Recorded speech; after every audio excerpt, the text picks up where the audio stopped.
She texted, "I'm expecting a baby, but I'm not sure it's yours. Give me some time to think." I replied, "Take as long as you need." Then I posted my vasectomy confirmation from 2 years ago. Her mother called me within 20 minutes, furious. I, 29, male, was sitting in my apartment eating leftover pizza when I received the text at 9:16 p.m. last Thursday. My girlfriend, Brooke, 27, had been visiting her sick aunt for the past week. The timing of her message was interesting. "Hey, I need to tell you something. I'm pregnant, but I'm not sure if it's yours. I need time to think about everything. Please don't contact me until I figure this out." I read it 3 times, set my pizza down, picked up my phone, and typed, "Take all the time you need."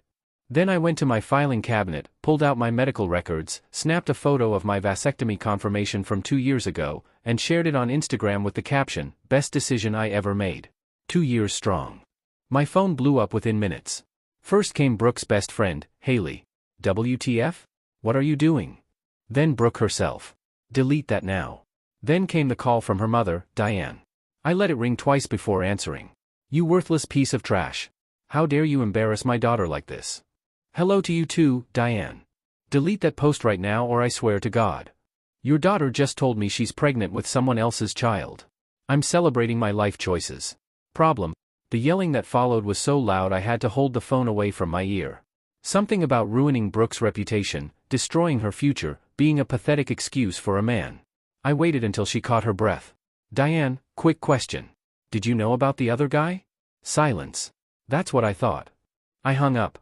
Within an hour, I had 23 missed calls, 89 text messages, and my apartment building's intercom was ringing nonstop.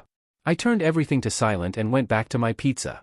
See, what Brooke didn't realize was that her secret wasn't so secret. My neighbor Jerome had seen her leaving our building with some guy 3 weeks ago, making out against his Tesla. Jerome's a good friend. He sent me the doorbell camera footage and everything. I had been sitting on that information, wondering how to handle it. I guess she solved that problem for me. Update 1, the entitlement has reached levels I never thought possible. So, Brooke's dad Roland showed up at my workplace. Not to apologize, not to have a man-to-man conversation. This guy really walked into my office at the accounting firm and announced to everyone that I was spreading lies about his pregnant daughter. My manager, Keith, looked confused. "What lies, Roland?" Loud enough for the whole floor to hear. "He's claiming he can't be the father when my daughter's carrying his child." I pulled up the vasectomy confirmation on my phone. 2 years ago, Roland. Math doesn't lie. His face turned from red to purple. "Those can fail. You're just trying to abandon your responsibility. I get tested every 6 months. The latest one was last month. Shooting blanks, my friend." The whole office was now watching. Roland tried a different tactic. Even if there was someone else, a real man would step up. Teeth, God bless him, said, "Sir, I'm going to need you to leave before I call security." But Roland wasn't done. This guy really said, "I'll give you $5,000 to delete that post and claim the baby." The entire office fell silent. "You want to pay me to claim another man's baby? It's the right thing to do." Brooke made one mistake. For how long, Roland? How long was this one mistake? His face told me everything. They all knew. The whole family knew she'd been cheating, and they were fine with it as long as I didn't find out. Security ended up escorting him out, but the story spread through the office like wildfire. By lunchtime, everyone was calling me Snip Snap. I'm not even mad. It's kind of funny. That evening, Brooke herself showed up at my door with her sister Meredith and her mom. I watched them through my Ring camera as they stood in the hallway. "Just open the door," Diane hissed. "I know you're in there." I texted Brooke. "No." She read it out loud, and Meredith actually kicked my door. "You're such a coward. Face us like a man." I called building security. It took them 15 minutes to arrive, during which Meredith live-streamed herself crying about how I was mentally abusing a pregnant woman by not opening my door. The live stream ended quickly when security asked them to leave, and Diane tried to bribe them with $200 to let them stay. They got banned from the building. But here's where it gets really good. Brooke started texting me from different numbers, each message more unhinged than the last. "The baby could still be yours." I was confused when I got that text. "You're throwing away our future over a misunderstanding. I only slept with Garrett twice." "Oh, so his name's Garrett. You owe me after 3 years together. My parents are going to sue you for emotional distress." That last one made me laugh so hard I screenshot it and sent it to my lawyer buddy. He replied with crying laughing emojis. Update 2, the entitlement escalation is insane. First, let me address something. Many of you have been asking why I didn't confront her about the cheating when I first found out 3 weeks ago. Honestly, I was processing. Plus, I wanted to see how far she'd take the lies. Didn't expect a pregnancy announcement, though. So, remember Garrett? Well, that guy has been trying to reach out, not to apologize or take responsibility for the situation. This walking fedora really asked if I could vouch for him with Brooke because she won't return his calls after I posted the vasectomy papers. Let that sink in. The dude who got my girlfriend pregnant wants me to help him be with her. I told him to lose my number. He responded by saying I was being immature about the situation and that adults handle things differently. Bro, you're 31, sleeping with another man's girlfriend, but sure, lecture me about maturity. But the real entertainment came from Brooke's family reunion last weekend. Yeah, they had a family reunion, and apparently the whole agenda was about their situation. How do I know? Because Brooke's cousin Destiny reached out with all the details. Turns out Destiny's been fed up with their family's nonsense for years, and this was her last straw. According to Destiny, they really had a whole PowerPoint presentation. A PowerPoint about Operation Save Brooke's Future. I'm not making this up. The plan included having Roland's lawyer friend send me a fake paternity lawsuit to scare me, Diane creating fake social media accounts to comment on my posts about deadbeat dads, Meredith seducing one of my coworkers to spread rumors that I was lying about the vasectomy, and Brooke showing up at my mom's house to have a woman-to-woman talk. That last one sent me into protective mode. I immediately called my mom to warn her. Turns out Brooke had already been there that morning. My mom, bless her heart, is a retired psychiatric nurse who takes no nonsense.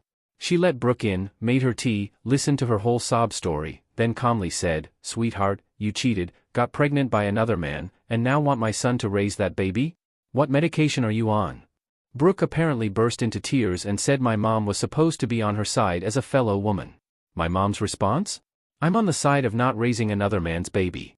Would you like more tea or would you like to leave?" Brooke chose to leave, but not before stealing my mom's garden gnome. Yes, really. My 73-year-old mother's ceramic gnome named Harold. My mom filed a police report for a garden gnome because, as she put it, it's the principle. The theft was caught on my mom's doorbell camera. Brooke really looked directly at the camera while taking it like she didn't know it was there. 2 days later, Diane showed up at my workplace again, this time with a proposal. She had a whole folder with her. Inside was a relationship contract where I would agree to raise the baby, a budget for child expenses that I would cover 100%, a custody agreement giving me zero rights but all financial obligations, an NDA about the cheating, and a $10,000 check for my cooperation. I looked at it, looked at her, then dropped the entire folder in the trash can in front of her. "That's my only copy," she screeched. "Then you better dig it out." She actually started reaching for the trash when security arrived. Keith had called them the moment she walked in. As they escorted her out, she yelled that I was ruining 3 lives, Brooke's, the baby's, and Garrett's. Garrett's? Why would I care about ruining Garrett's life? Turns out Garrett's was engaged. His fiancée found my Instagram post, did the math, and reached out to me yesterday. Her name's Tamara, and she's a queen. She dumped him, kept the ring. It was her grandmother's diamond reset, and she sent Brooke a lovely message that said, "Congratulations on the baby. Since you wanted him so bad, you can have all of him now, including his $40,000 in credit card debt and his twice-weekly therapy appointments for sex addiction. Enjoy." Brooke tried calling me 67 times after that message. I know because my phone keeps count even when numbers are blocked. Final update, it's been 3 weeks since everything blew up, and I have closure. But first, let me tell you about the extinction burst. Wait, no, scratch that. Let me tell you about the complete meltdown of Brooke's carefully constructed life. After Tamara dumped Garrett, he went into full panic mode. See, Tamara wasn't just his fiancée, she was also his meal ticket. Girls, a software engineer making good money, while Garrett was a cryptocurrency consultant, unemployed. So Garrett did what any reasonable person would do, he sued Brooke for intentional infliction of emotional distress, claiming she told him she was on birth control. He sent me copies of all their texts as evidence, hoping I'd help him. Their texts revealed Brooke told him I was abusive. Lie. She said we were basically broken up. We weren't. She promised him I was infertile. I mean, technically true now. She was planning to pass the baby off as mine until the right time. I forwarded everything to my lawyer buddy, who said it was the funniest thing he'd read all year, but probably wouldn't hold up in court. Then came the family meeting from hell. Brooke's family invited me to a mediation session at Diane's house. I went, but I brought backup, my mom and her new boyfriend, Eduardo, who happens to be a retired judge. The moment we walked in, I knew it was an ambush. They had Brooke's Aunt Stacy there, who's a therapist, their family friend, Father Douglas, and even Brooke's grandma on Zoom from her retirement home. Roland started, "We're here to find a solution that works for everyone." Eduardo, sounding reasonable, asked, "What's your proposal?" Diane pulled out a new folder. "Xavier continues the relationship, claims the baby, and we never speak of this again." My mom laughed, actually laughed. "You want him to raise another man's baby to protect your daughter's reputation?" Father Douglas chimed in, "It's the Christian thing to do. I'm Jewish." So, the meeting devolved from there. Grandma started yelling through Zoom that in her day, men were men and would step up. Stacy tried to therapize me about my commitment issues. Meredith accused me of having a small ego. Then, Brooke stood up and gave this whole speech about how I was the love of her life, how Garrett meant nothing, how the baby could bring us closer together. I let her finish. Then I asked one question. "What's Garrett's last name?" She couldn't answer. 3 months of sleeping with this guy, and she didn't know his last name. That's when Garrett himself showed up. Apparently, Brooke had texted him the address thinking he'd fight for her. Instead, he served her with papers for a paternity test and child support agreement. He actually said, "I want everything done legally so there's no confusion." Brooke lost it, started throwing things. Diane tried to calm her down but got hit with a flying ceramic coaster. Roland tried to grab Garrett, who just stepped aside and let Roland crash into the coffee table. We left during the chaos. As we were walking out, Grandma was still on Zoom yelling at everyone that this wouldn't have happened if they'd raised Brooke properly. 3 days later, I got a call from Brooke. She was sobbing. Garrett's paternity test came back negative. The baby wasn't his either. Turns out there was a third guy, someone named Dennis from her yoga class. When she told him, he blocked her immediately. His wife then called Brooke and threatened a restraining order if she ever contacted them again. Yes, Dennis was married. Yes, Brooke knew. The last I heard, Brooke's living with her parents, who are now raising their future grandchild. Roland's blood pressure medication had to be doubled. Diane joined a support group for parents of adult children making poor choices. Meredith started a GoFundMe for Brooke that raised $37. Garrett moved back in with his mom and is selling supplements on Instagram. Dennis and his wife are in counseling. Tamara started dating Keith from my office. Plot twist, my mom got her gnome back, broken into 3 pieces. As for me, I got promoted at work. Turns out the partners loved how I handled Roland's visit. I joined a hiking club and started fostering dogs. I currently have a 3-legged pit bull named Tripod who's living his best life.